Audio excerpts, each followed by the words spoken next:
കേരളത്തിലെ രാഷ്ട്രീയ കാലാവസ്ഥ അനുസരിച്ച് നിങ്ങൾക്ക് 3 ഓപ്ഷൻസേ ഉള്ളൂ: LDF, UDF, BJP. BJPയിൽ അൻവർ പോവുകയില്ല, പോയാൽ അവരെടുക്കുകയുമില്ല, അവിടെ ആകെ കൂടെ മിസ്ഫിറ്റായി പോകും. പിന്നെയുള്ള ഒരേ ഒരു മാർഗം UDF ആണ്. UDF അൻവറിനെ എടുക്കുമോ? UDF ഇപ്പോഴും സംശയത്തിലാണ്, അതൊന്നും പറയാറായിട്ടില്ല എന്നാണ് പറഞ്ഞത്.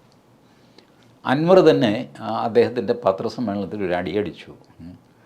ഞാൻ മുസ്ലിം ലീഗിലേക്ക് സ്വാഗതം എന്ന് പറഞ്ഞിട്ട് യൂത്ത് ലീഗിലെ ഒരാൾ ഫേസ്ബുക്കിൽ എഴുതും. അപ്പോൾ മുസ്ലിം ലീഗിൻ്റെ ഒരു നേതാവ് പറയും അൻവറിനെ ഒന്നും ഇവിടെ കയറ്റില്ല എന്ന് പറയും. അപ്പോൾ എനിക്ക് അവിടെ സ്ഥാനമില്ല. കോൺഗ്രസ്സിലെ ഒരു യൂത്ത് കോൺഗ്രസ്സുകാരൻ അപ്പോൾ ഒരു ഫേസ്ബുക്ക് പോസ്റ്റ് ഇടും, അൻവർ കോൺഗ്രസ്സിലേക്ക് വരണം എന്ന് പറഞ്ഞുകൊണ്ട്. അപ്പോൾ ഈ MM ഹസൻ്റെ, ആ പേര് ശ്രദ്ധിക്കണേ, MM ഹസൻ്റെ പ്രസ്താവന വരും, അൻവറിനെ കോൺഗ്രസ്സിൽ എടുക്കില്ല. ഞാനെവിടെ പോകും? എനിക്ക് അതും ഇതും എങ്ങും പോകാൻ പറ്റില്ല. BJPയിൽ എനിക്ക് പോകാൻ ആലോചിക്കാനേ പറ്റില്ല. ഈ മൊത്തം സംഭാഷണത്തിൽ വന്ന ഒരു പേര് MM ഹസനാണ്. അതായത് കോൺഗ്രസ്സിലുള്ള മുസ്ലിം നേതാക്കൾ എന്നെ കോൺഗ്രസ്സിലെടുക്കാൻ സമ്മതിക്കില്ല. വേറൊരു മുസ്ലിം വന്നു കഴിഞ്ഞാൽ തങ്ങളുടെ സ്ഥാനത്തിന് ഇടിവ് സംഭവിക്കുമെന്നും തങ്ങളുടെ ഷെയറിന് കുറവ് വരുമെന്നും കോൺഗ്രസ്സിൽ ഇപ്പോഴുള്ള മുസ്ലിം നേതൃത്വം വിചാരിക്കുന്നു. അതുകൊണ്ട് കോൺഗ്രസ് അൻവറിനെ എടുക്കാൻ സാധ്യതയില്ല. ഇത് സാധൂകരിക്കുന്ന രീതിയിലാണ് സുധാകരനോട് ചോദിച്ചു. സുധാകരൻ പറഞ്ഞു അതൊന്നും ആലോചിക്കാനുള്ള സമയമായിട്ടില്ല, വരട്ടെ എന്നൊക്കെ പറഞ്ഞു.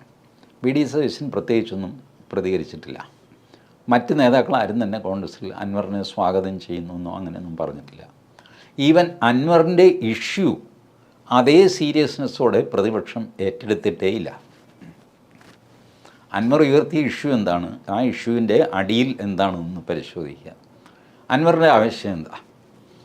കോഴിക്കോട് എയർപോർട്ട്, കരിപ്പൂർ എയർപോർട്ട്, അതാണ് മലപ്പുറം എന്ന് പറയുന്നത്. കോഴിക്കോട് എയർപോർട്ട് ഇരിക്കുന്നത് മലപ്പുറത്താണ്, എല്ലാവർക്കും അറിയാം.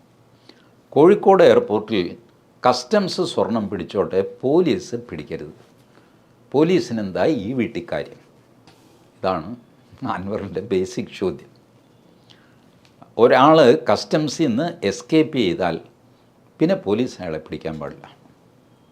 പോലീസാണ് ഈ സ്വർണം പൊട്ടിക്കൽ നടത്തുന്നത്. പോലീസ് ഇടയ്ക്ക് വെച്ച് പിടിച്ചിട്ട് അതിൽ നിന്ന് കുറച്ച് സ്വർണം അവരെടുത്തിട്ട് ബാക്കി മജിസ്ട്രേറ്റ് കോടതിയിൽ ഹാജരാക്കുന്നു, ഇയാൾക്ക് കൊടുക്കുന്നില്ല, ഇങ്ങനെയൊക്കെയുള്ള പരാതികൾ 188 എണ്ണം അൻവറിൻ്റെ കയ്യിലുണ്ട്.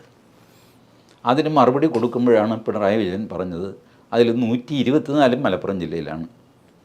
ആ വാലാപ്പണം പിടിച്ചതിൽ ഭൂരിപക്ഷവും അതിൻ്റെ തുക അദ്ദേഹം പറഞ്ഞ് ഞാൻ മറന്നുപോയി, ഇത് മലപ്പുറം ജില്ലയിലാണ് എന്ന് പറഞ്ഞു. കാരണം മലപ്പുറത്തെ കള്ളക്കടത്ത് അല്ലെങ്കിൽ കോഴിക്കോട് വിമാനത്താവളം വഴിയുള്ള കള്ളക്കടത്ത് പോലീസ് പിടിച്ചുകൂടാ എന്നാണ് ഫലത്തിൽ അൻവർ ആവശ്യപ്പെട്ടതെന്നും അത് ഞാൻ സമ്മതിച്ചു തരാൻ പോകുന്നില്ലെന്നും പിണറായി വിജയൻ പറഞ്ഞു.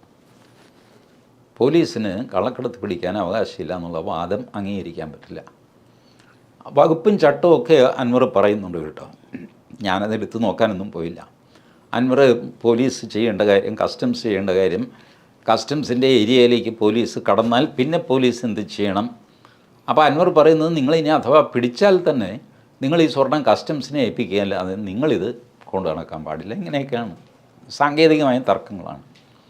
അപ്പോൾ ഇത് ശരി, ഈ പോലീസ് തൊണ്ടി മുതൽ മോഷ്ടിക്കുക എന്ന് പറയുന്നത് പോലീസ് ഉണ്ടായ കാലം മുതൽ ചെയ്യുന്നതാണ്.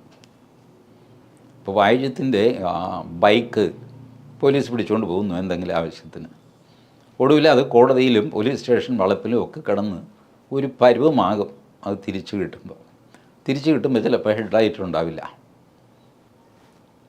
ഹെഡ്ലൈറ്റ് എവിടെ എന്ന് ചോദിച്ചാൽ പോലീസിന് ഉത്തരവും ഉണ്ടാവില്ല.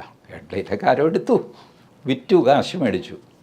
ഇതാണ് പോലീസിലെ ഒരു വിഭാഗം. ഇങ്ങനെയൊക്കെ ചെയ്യുന്നവരുണ്ട്. തൊണ്ടി മുതൽ മോഷ്ടിക്കുന്നവരുണ്ട്, ആ തൊണ്ടി തന്നെ മോഷ്ടിക്കുന്നവരുണ്ട്, ഇങ്ങനെയൊക്കെ ചെയ്യുന്നവരുണ്ട്.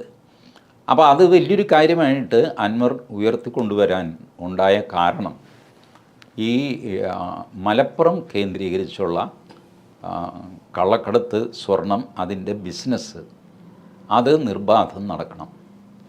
അപ്പോൾ അതിന് ഉദാഹരണമായിട്ട് ഒരാൾ എന്നോട് പറഞ്ഞു, കൊടുവള്ളി, കോഴിക്കോടിനടുത്തുള്ള ഒരു ചെറിയ സ്ഥലമാണ് കൊടുവള്ളി.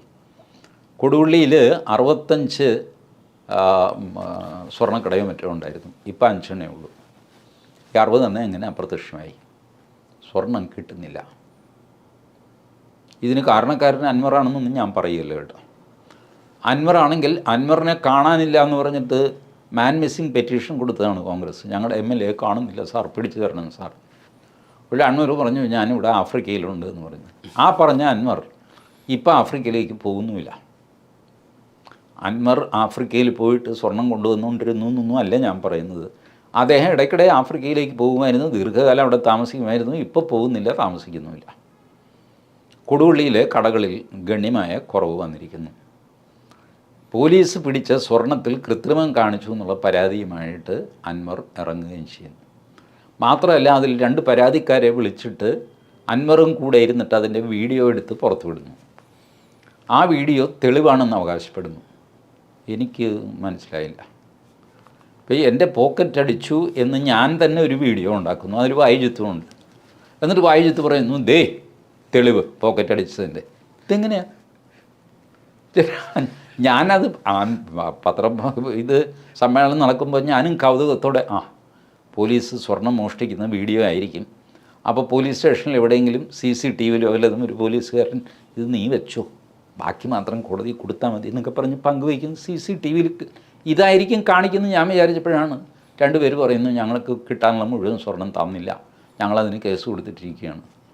ഇത് തെളിവാണോ?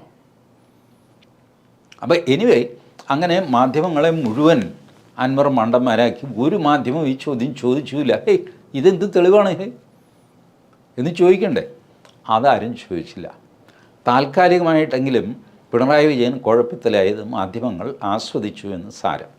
മാധ്യമങ്ങൾ അങ്ങനെയാണ്, ആരെങ്കിലും കുഴപ്പത്തിലാകുമ്പോൾ അവരത് ആസ്വദിക്കും, ആഘോഷിക്കുകയൊക്കെ ചെയ്യും.